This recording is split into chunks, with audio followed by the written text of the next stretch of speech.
Hi guys, so today I am here to talk about books that I did not finish. Usually we're reviewing books that I read all the way through, whether I loved them, thought they were okay, or didn't like them at all. But today I wanted to talk about the books that I haven't finished in 2020. Couldn't remember what year it was. And the books that I've officially given up on, not just books I've sort of put to the side for now, but books that I know for certain that I am not going to go back and finish. I really didn't click with them for one reason or another, and I'd sort of had it in the back of my mind to film this video for a little while. But then I recently watched Mercedes over at Mercy's Bookish Musings film a video quite like this recently, talking about books that she'd DNF'd or did not finish in sort of internet booktube shorthand. And I thought it was just so interesting. I genuinely think videos like this are so fascinating. Firstly, to know why people didn't finish a book, because sometimes that is indicative to you that you might not like a book either, because the things they didn't like about it, you're not going to like it. But equally, I found when I was watching Mercedes' video that one of the reasons she didn't like a book that she DNF'd made me want to read the book more, made me think I could really click with that book. On the other hand, however, regardless of whether you take this as a recommendation or non-recommendation video, I also just think it's interesting to talk about the reasons why we DNF book, what things we have problems either reading about or just don't enjoy, and have a sort of more in-depth discussion about things that are both just not for us, but also potentially more problematic than that in literature, and kind of what we want from our books or what I want from my books. So that's kind of why I'm filming this video, also because then you know about the books I didn't finish and know why I'm not reading them or reviewing them elsewhere. A few of these have been in vlogs because I DNF'd them during the process of reading vlogs. However, there are a couple that I've not talked about anywhere, so I'm going to start with those first. The first one I did actually start reading for a reading vlog that I never went ahead with. So I started a reading vlog called Reading Outside My Comfort Zone, and I was trying to pick up genres and books that I wouldn't necessarily gravitate towards on an ordinary day, which I found a little bit tricky because, as I've said before, I'm the kind of person who is quite happy to try most genres. I don't think there's a lot of genres that I completely write off. However, that doesn't mean there's not certain things in books I don't read as much of or don't steer towards as often. So I started that video, and I didn't stop it because I don't want to film it. I still think it's a fun concept and I'd like to go back to it, but most of the books I had for that video were out of the library, and it was before everything sort of went topsy-turvy and I came up to Edinburgh, so it was just timing more than anything else. And I did have a bit of bad luck because the first book I started reading for that vlog I didn't finish because I really didn't like it, and that is Joyland by Stephen King. This is actually the second book by Stephen King I've DNF'd. I have never made it to the end of a Stephen King fiction novel. I'm not sure Stephen King and I are ever really going to get on as writer and reader. But why specifically did I DNF Joyland? So I can't remember exactly how far I got into this, but I tried. I got like 20 or 25% of the way in, especially because it was a video where I was trying to read outside my comfort zone. I wanted to push myself, but you know, I just couldn't keep going. I hated this book. First of all, I hated the narrator slash main character that we were focused on. I think if I remember correctly, he was narrating from a few years later than the events of the book, so he was older when he was narrating the book and younger in the events of the book, but that could be wrong. I kind of blocked a lot of it from my mind because I found him so annoying.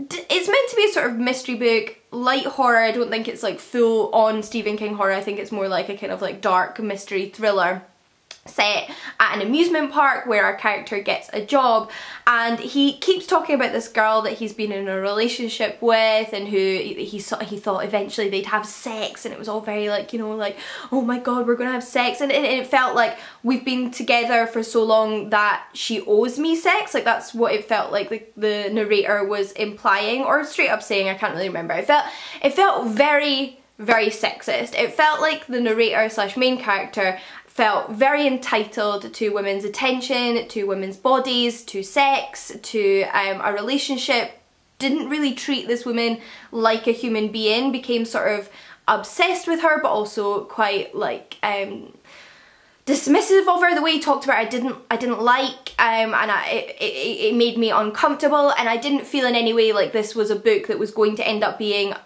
about a stalker who we're not meant to like. I didn't feel like that was what this book was doing. It didn't feel like it was exploring that psyche and criticising it or being critical of it. It felt just like this was a character that Stephen King wanted to write about and was kind of abhorrent, and I kind of hated him. And my friend Jill also read this book, and she is a Stephen King fan. She loves a lot of Stephen King's horror novels, and she got to the end of this but said she still didn't like it. She said she hated the main character throughout this novel and it never got any more enjoyable to read. So I figured, you know, if even someone who likes Stephen King didn't enjoy this book, then I really don't think I'm gonna get on with it. I think I am very much character driven as a reader.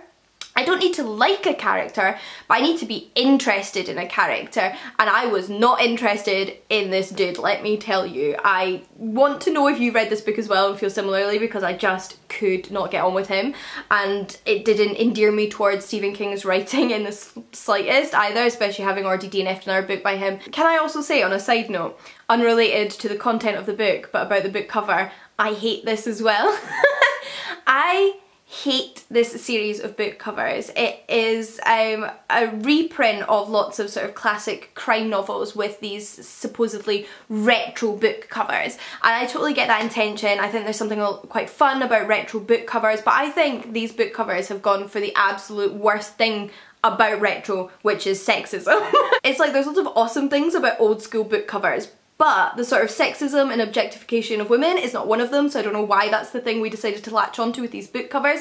And it would be different if these books were like about women or about stories where women are half dressed. Like, it's just irrelevant to the content of the book. So every single book cover I've seen in this series has a woman on the cover and is very sexualized. And there's a massive difference between like women bearing their own body and women's bodies being used as objects to sell things. And why it really bothers me with these books is because it's so irrelevant to the plot. It is clearly just being used as sort of like a sales tactic. For example, there's literally a Sherlock Holmes book in this series with a woman in like a see-through like lacy nightgown on the front cover, which I'm like, if you've ever read a Sherlock Holmes novel, you know how little bearing that could possibly have on the plotline of the book. So, you know, I'm just gonna say, whilst we're complaining, that I hate these book covers as well. Next up, let's move on.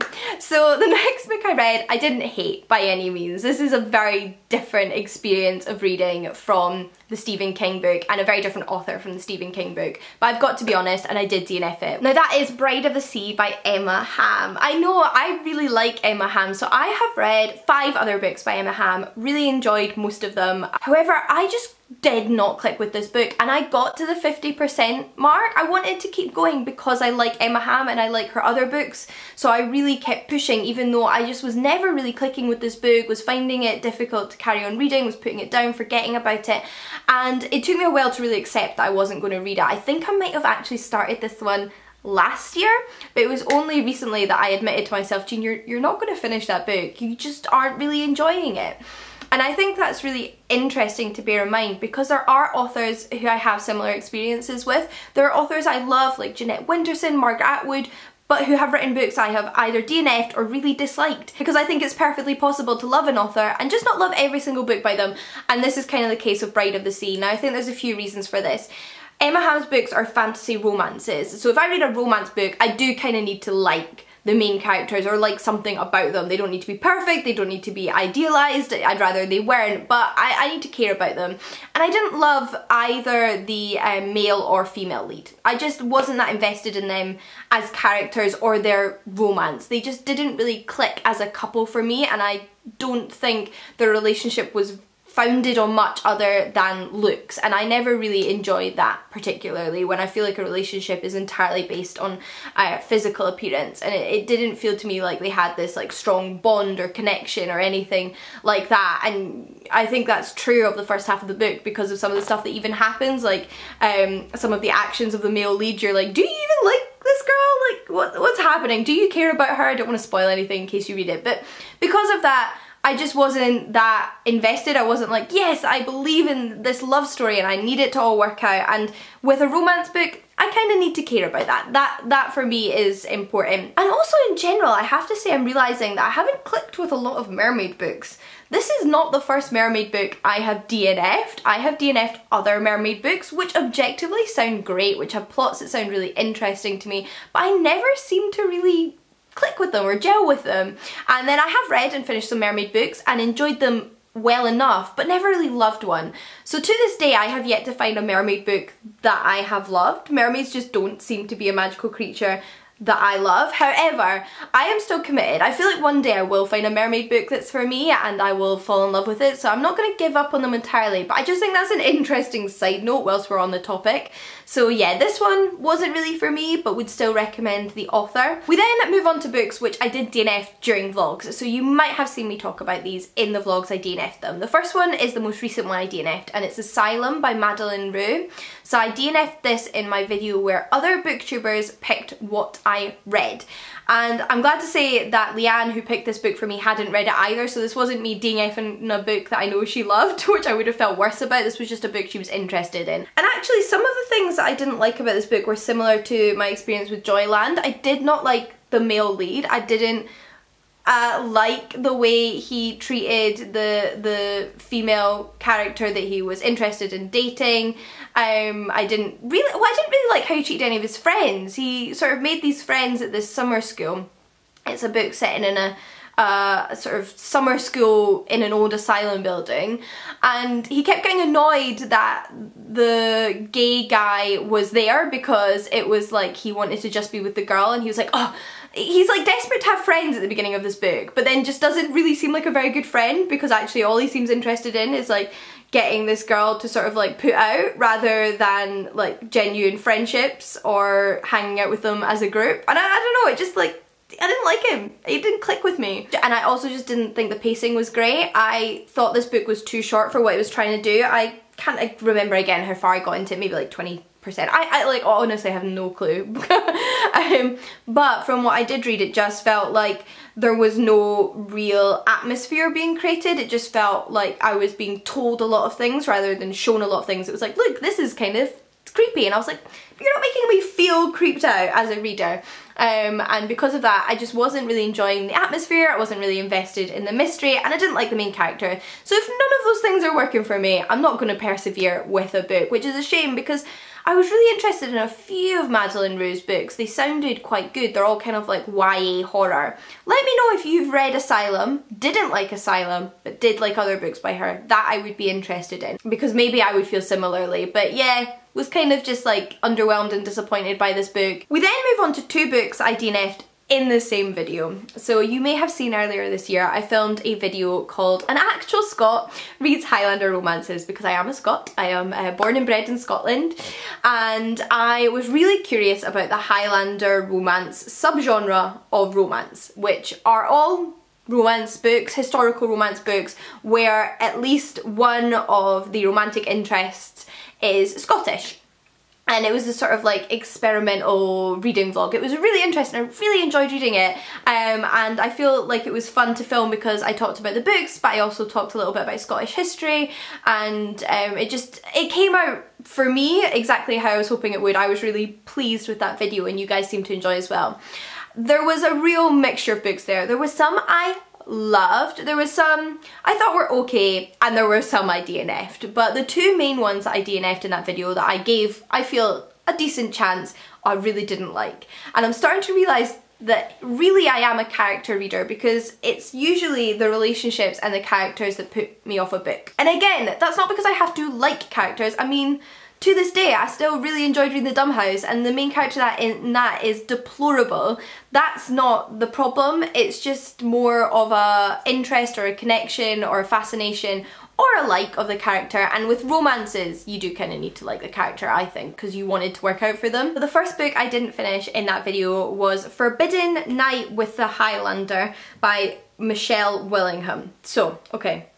My main issue with this was issues of consent, sort of secrecy, uncomfortable relationships, and what happens in this book, and this is early days so I don't think it's a spoiler, and I also think it is something you should know, is that We have a Highland chieftain's daughter, and she is supposed to marry this Norman warrior who has basically like overthrown her father's land and is taking over. So she's to marry him, but she doesn't want to marry him because she sees him as the man who's sort of like subjugated her people and has taken over her land, and is annoyed about that, so doesn't want to marry him, but doesn't really have any choice in the matter because we're, you know, back in like medieval times. And this warrior knows this. He knows that she does not want to marry him. This has been made very clear to him. So he decides to pretend to be a Scot, to be an actual Highlander, and go and meet her and talk to her and like get to know her a little bit. And they meet up by chance, and she thinks, well, this man's handsome, nice handsome Highlander man, not the Norman that I'm engaged to marry, because she's never seen him before. And they get on okay. So she decides, well, if I sleep with this Highlander, then I'll have to marry him because he'll have like taken my virtue, and then I won't be forced to marry the Norman, and it would be better to marry this like handsome, like sort of nice enough Highlander than it would be to marry this Norman man that I don't want to marry, if obviously the Highlander is like into the idea. Not knowing this whole time that the Highlander is the Norman. So she then does that, she like gives up her virtue to the Highlander, and I just like couldn't read it, like I just couldn't stomach it. This is like their first romantic scene together, and the whole time he is pretending to be somebody completely different. He knows that she doesn't know who he really is, and he knows that the last thing she wants is to marry who he really is, and he knows if they sleep together she'll have to marry him. So it's the most manipulative thing. Obviously she is trying to get out of a situation by sleeping with this man, but that's not a secret. Instead, this scene between them just feels so gross because he is aware this whole time what he's doing, and you're in her head and she's desperate, thinking this will get me out of the marriage, this will save me from being with the man who's killed my people, this will like change my life, and you know it's really just a trap, and it's horrendous. Like, how am I supposed to stomach that? That is not consent if there is that much manipulation and lying and misinformation. So I couldn't keep reading. I was like, I'm not going to root for these people. I don't care if they fall in love in the end. I'm not interested. So I gave up on that. We then have Highland Wedding by Hannah Howell. And this one wasn't an issue of consent, and more just absolutely absurd writing. Okay, so there was like two main things that bothered me about this book. One, and it's a massive pet peeve of mine, which is women hate. If I read a book and 90% of the female characters from the beginning are all just catty and mean and stereotypical and nasty because they're women, and hate other women because the other women are women, and it's usually all about men and sort of like staking their territory, etc., then I just lose it. Like, I cannot stand that trope. I think it's one of the worst sort of like bad writing features, and that was what this book did. We have like Highland chieftain's daughter again, or just like a Highland noblewoman who is to be married to this other Highlander, from this other clan. So she's away from home and she's in this different location, and all the sort of like Scottish courtier women around her are so mean to her, have such horrible things to say to her, are looking down on her, are trying to steal her man because, you know, they're all like vixens after her man specifically, and I just cannot. Like, I just cannot deal with that stereotype, so that bugged me. And then there's just this most ridiculous side plot where you spend like 15-20% of this book listening to this narrator, to this female lead, talk about how deformed she is, how deformed her body is, how uncomfortable with her body. Fair enough, we all like have things that make us uncomfortable about our bodies, but she literally describes herself as deformed and disfigured, and you don't know what she's talking about, and she's really worried that on her wedding night she'll be rejected because he'll finally see her entire body and discover her deformity, and she makes this massive deal about it. And what is it? What is it? I will tell you what it is. She has big breasts. So this whole time, her insecurity, which again, fair enough if you feel insecure, but it's the way it was painted in this book and the way it was talked about in this book. was that she had big breasts, and she was so terrified that she was going to be rejected because she had big breasts despite being otherwise petite. And I was just like really shocked that a woman had written this. I felt like, this is the kind of thing that you see on that Twitter thread of men trying to write women when like male authors have written really strange things about women and women's bodies and the way women's bodies work. And I was like, I feel like a man wrote this. How has a woman written this? I mean, firstly there's the women hate, but then just like this whole massive deal that is made about the fact that she has big breasts, and as if it's like this big reveal.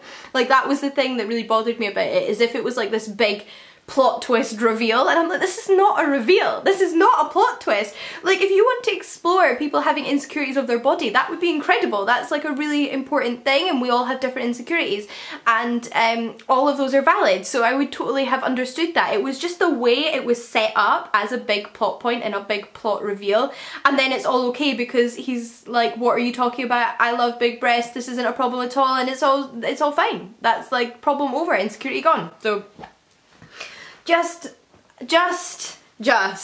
I don't know what to say. What I also thought was really interesting though about why I DNF'd both those books is that I didn't DNF either of them based on any of the like Scottish elements. It wasn't any of the representation of Scotland or Scottish history that made me DNF those books. It was the representation of like women and healthy relationships. That was what bothered me about those books, and just because I was obviously reading them for a video in which I was dubiously reading Highland romances, I thought that was interesting and an interesting takeaway. But those are the books I've officially DNF'd this year. There have been a couple of other books that I have put down for the time being that I am hoping to get back to, but if by the end of the year I change my mind on that, I'll try and do another one of these videos where I chat about books that I haven't finished and why I haven't finished them, because I think that that's just as interesting. I'm not just here to try and like slam authors, it's these books specifically that didn't click with me for the reasons I've mentioned, and I'd be interested to hear if you've read any of these, if you had similar or different feelings about them. What makes you DNF a book? What can't you stand in literature? And equally, what's a book you've DNF'd this year that just didn't click for you? That's absolutely fine, and until next time, happy reading. I'll see you all again soon. Bye guys!